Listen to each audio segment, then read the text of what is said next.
Welcome to another edition of In the Winner's Circle. Renee Cairns along with Jennifer Morrison. This edition and every edition sponsored by the HBBA of Ontario. We actually have 4 days of racing coming up, Jen. Unfortunately, they haven't drawn yet for Monday, so we're not going to be able to talk about that. But the New Providence is the on-track feature. You're still riding the high of Executive 5 at 50-1, winning the prep. I like Paso Doble. That was a $600 exactor that we gave them. But again, we're not going to get a chance to talk about that. But we always start off every edition of In the Winner's Circle with your top five of what happened last week. So we're going to close the book on last week with your top five. Go. Here we go. Racing dates 9, 10, and 11 of the season. The first thing I noticed, two. Two? There are 3 horses now who have won 2 races already in 11 days at the meeting. Those 3 horses are, boy, am I going to remember them? I know Daniel Be Good. Daniel Be Good, Miss Echo During. And who's the third one?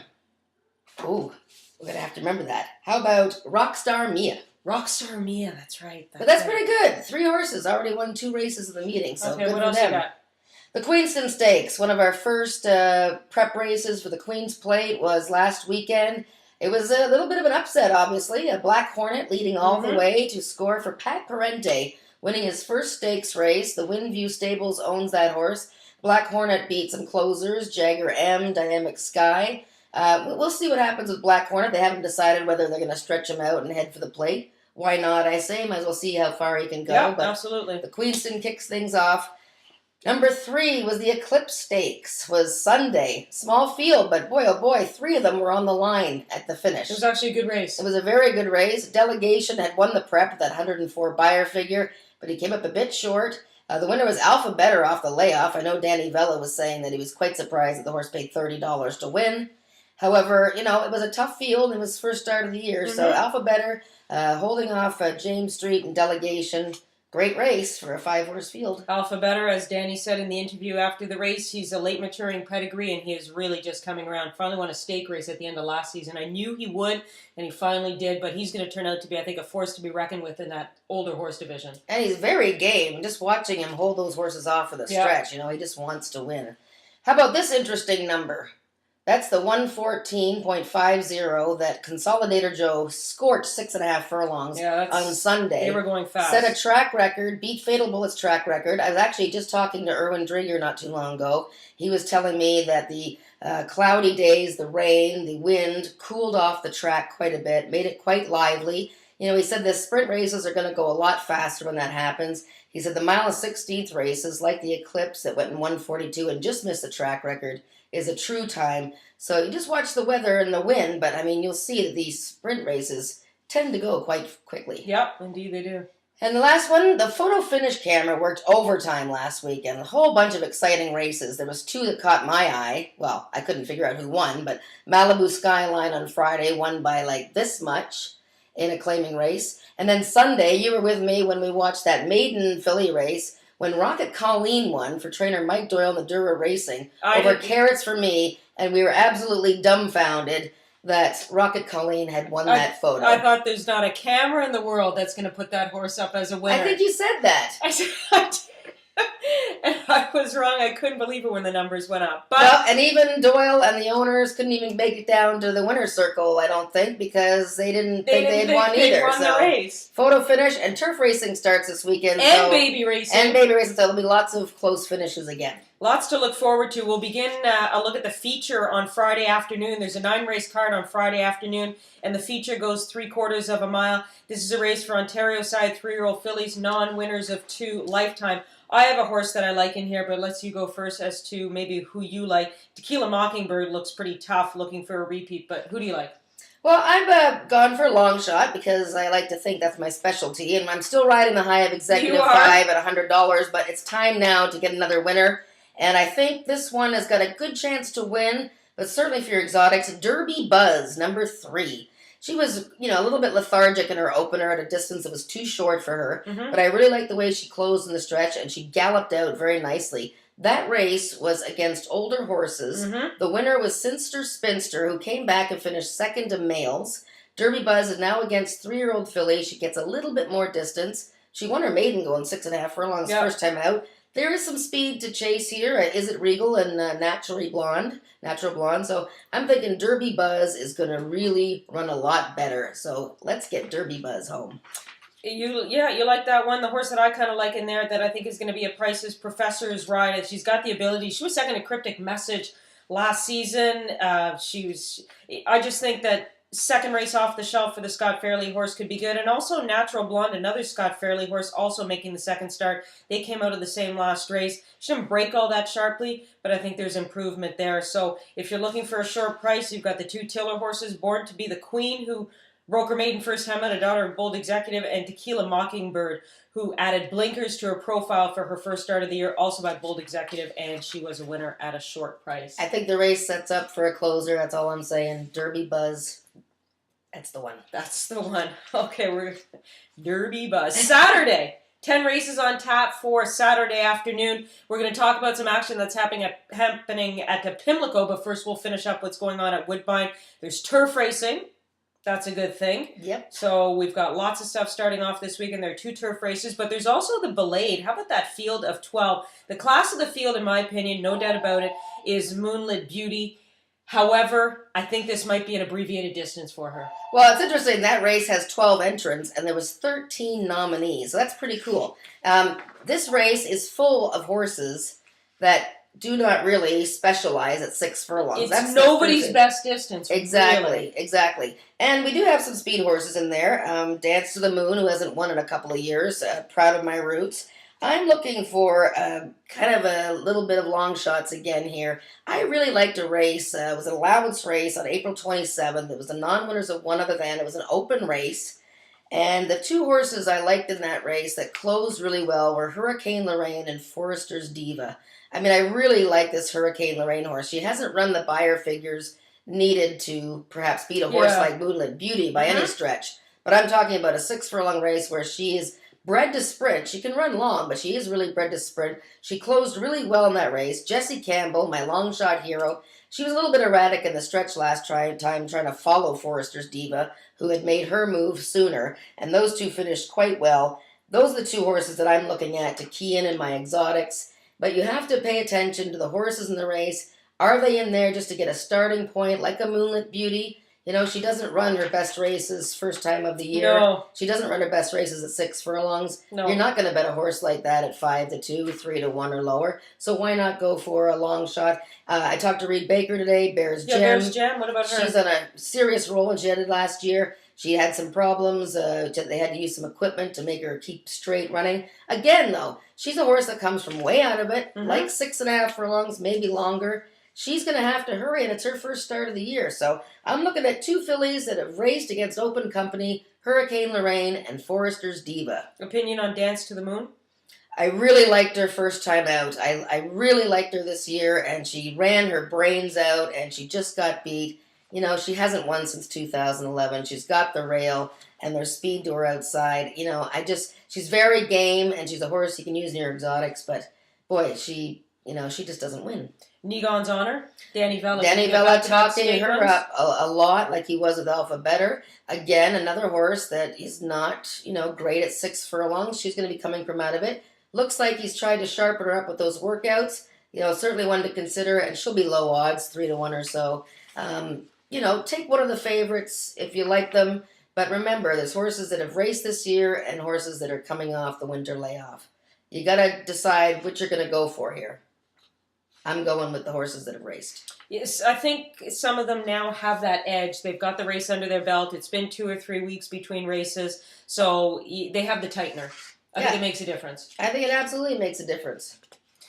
On Sunday, 10 races as well, and the on-track feature on Sunday afternoon. Well, first of all, the first race features the first baby race of the season, and that is for the boys. But the Celine, we talked about the Queenston being the first stepping stone towards the Queen's Plate. Well, the Celine is really one of the first stepping stones towards the Oaks here at Woodbine. Yeah, that's right. I mean, there's a lot of American breds in this race. The race for the Celine is Nipissing's race as her prep for the Oaks. She is the Canadian bred filly who she was undefeated last year, started her season in the Ashland at Keeneland. I watched the race again today. She was bottled up on the rail early in the race and got shuffled back and hard ridden around the turn, but she really still tried. And I thought she ran a credible race, considering the winner was long gone in the lead. And Keeneland has been was a very strange surface this year, and horses that have been running at Keeneland have been doing very well at Woodbine.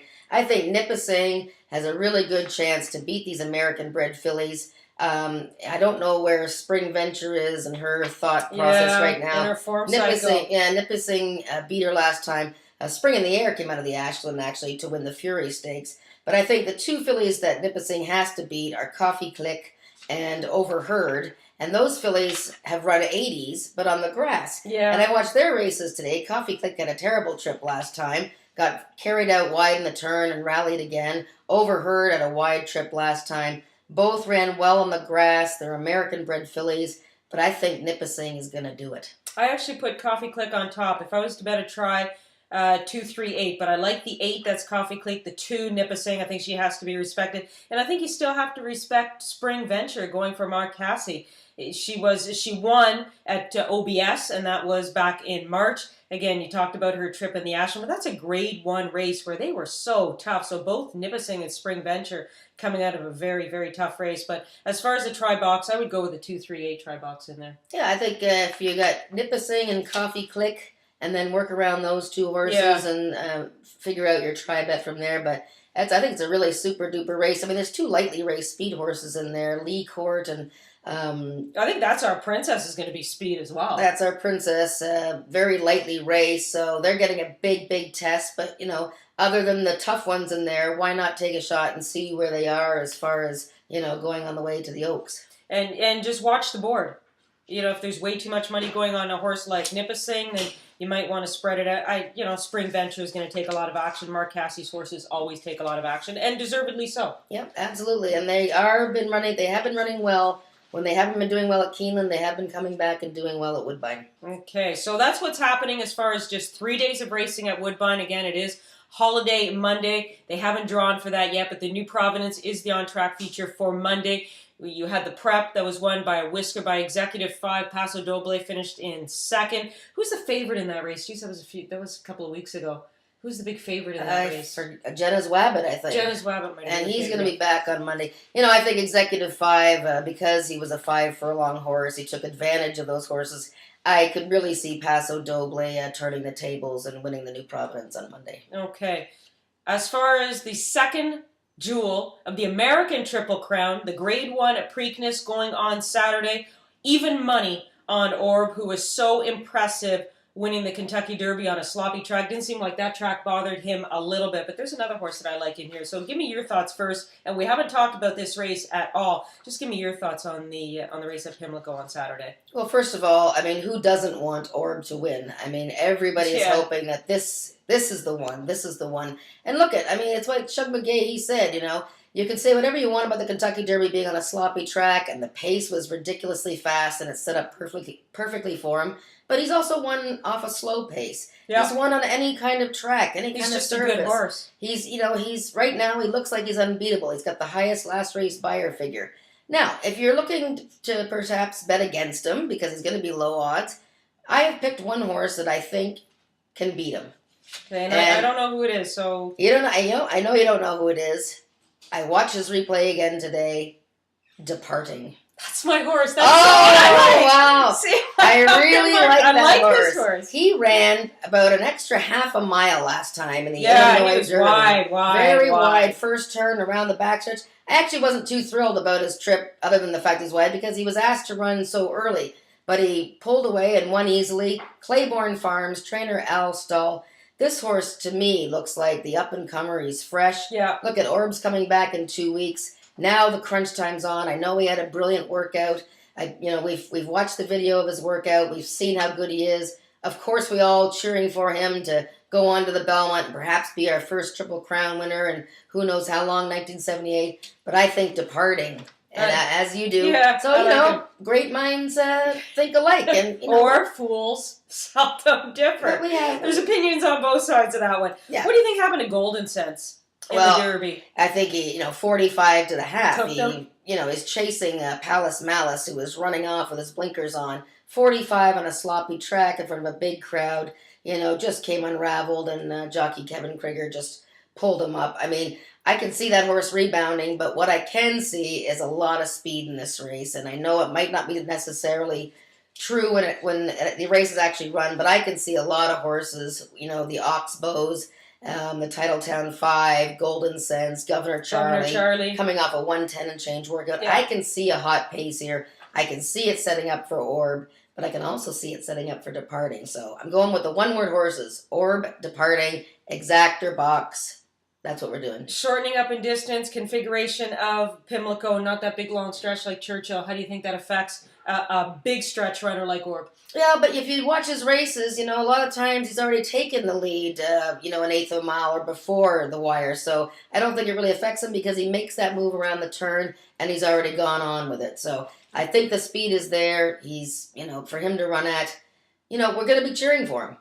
Yeah, Shug McGahee again, as I mentioned. I have no problem with him finally winning the Kentucky Derby. He's trained so many good horses. He missed with Easy Goer way back. Yes. I had to bring that up. Easy Goer. He should have won the Triple Crown. He should. He romped in the Belmont with those big long strides. But Orb is going to take all the money. I like Departing. I think he's the fresh horse coming into this race. I think he's a good horse, and he's the up and comer. So I can't believe I agree with you. I'm so on this Exactor Box.